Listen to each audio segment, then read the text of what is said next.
Alright, yeah, I think this is a pro team POV. Well, let's see how good they are. Right off the bat, going for the heat wave. So he's got the heat wave, right? Yep. So he switched to vert.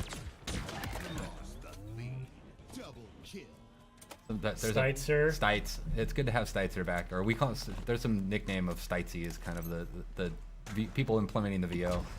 They threw down a shield, covered the position. Yeah, I like that little peek technique. I haven't personally done that, to be honest. Yeah, I feel like I learned a lot by watching this pro team video actually and how to play it. Like we watch them, we have regular weekly play tests with them. I don't play with them generally because they're so good, and we put our kind of better players up against them.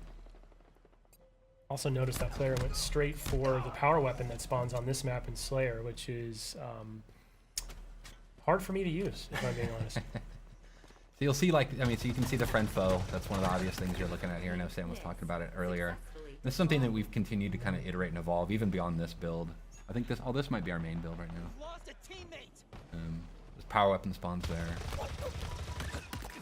Skewer is it's satisfying as heck, but it's hard for me to use. I am worse at that gun than I am with the commando rifle for sure. When you hit a target, like especially a vehicle, it's super satisfying. All right, so he was spectating.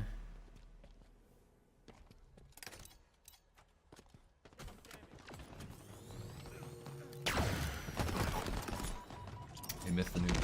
Tried for it. Tried for it.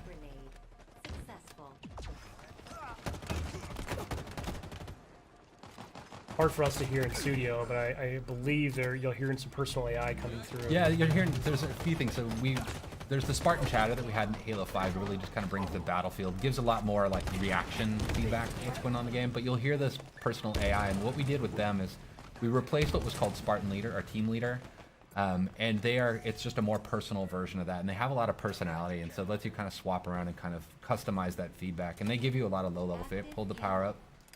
Yeah, I was just going to mention, you know, that's a change, right? It doesn't activate on pickup anymore. You can hold on to it. Yeah, we think that'll bring a lot in the long term and allow us to do more things with power-ups than kind of just, you know, traditional kind of just quick stat kind of reflections, but having like really the notion of power equipment in the game. One thing that we won't see in this point of view, I really love the visual language that you and the team have introduced. It's very obvious when someone's pocketing a power-up like that. You'll see a glowing trail behind them. There's like a contrail behind them. Yeah, that was a big thing, is making sure we at least telegraphed that information. That was, you know, making that switch. There was a lot of critical lenses on making sure that there was at least a readability to it in the gameplay.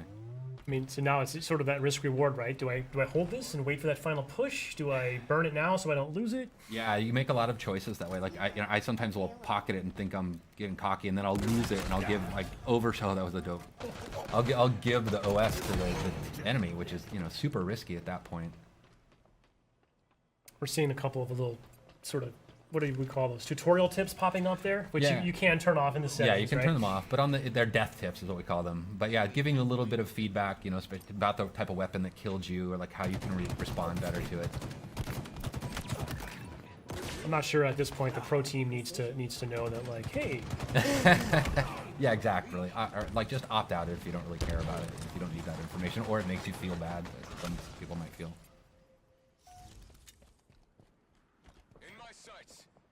I do love this map. Yeah, the pelicans flying by. It's it's an homage to Sergeant Avery Johnson, Academy of. So it's kind of cool just to kind of pay homage to, like, you know, one of ours and everybody's favorite character in the set of the Halo canon. By the way, whoever this player is just getting active camo every spawn. I don't know what the other team's up to right now. Seems to be watching that call out. Yeah, the power ups, we treat those like, you know, like the power weapons and stuff. They're up on a pad. They have a lot of messaging and broadcasting about them, so you know when they're coming up. Now your Spartan AI will tell you that, right? Yeah, the Spartan AI calls it out as well. So there's a lot of information just kind of driving feedback. You get the stick there. You can see, like, there's the weapon racks you'll see in the levels as well. He ran past one a second ago. Yeah, right. Yeah, back it's in the background, right? Yep. What's cool about them is, like, you know, before you might run past where a weapon would spawn and then not realize that it's coming up in 2 seconds, and it could change your choice and like how you deal with it. Like when we playtest this morning, I actually stopped at one point on a weapon rack because I was like, oh, it's like 2 seconds out. I might as well wait for it and switch out my pistol, which I think I'm just telling everybody that I'm really bad with a lot of the guns in our game.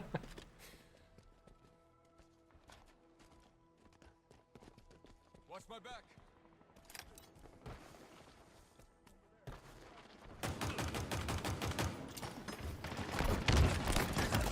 That was a nice one. I do love the sidekick. It's really cool, and like when somebody's really good with it, it's really threatening because they can just feather that thing super fast and just crack This player really likes this little like drop wall kind of covering a technique, post, huh? yeah, and, like kind of locking down an entryway so they can watch their backs. It's neat to watch how people use these, like all the different equipments in different ways. Well, hopefully a lot of players this weekend are going to be lighting us up on social, sharing clips with us, because I can't wait to see just some of the new creative ways that the community at large figures out how to use this new sandbox. Yeah, and it's interesting too, like, I mean, like the way we have our maps tuned, like in our main builds, is they have different equipment and stuff on them, and because we don't have the entire sandbox in the flights, is we swap things out. So it's actually not even the same kind of, basically, map placement path that we would have in the released version of the game. But we, you know, it just at least gives us something so we can get something in there for people to play with.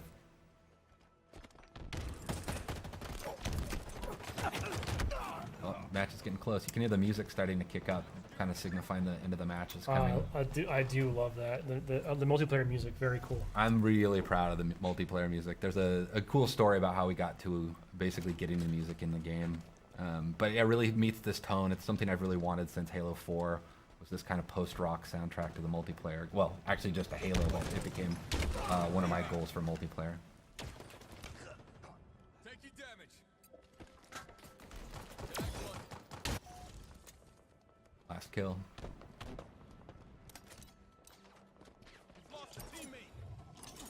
5 minutes remaining. Oh.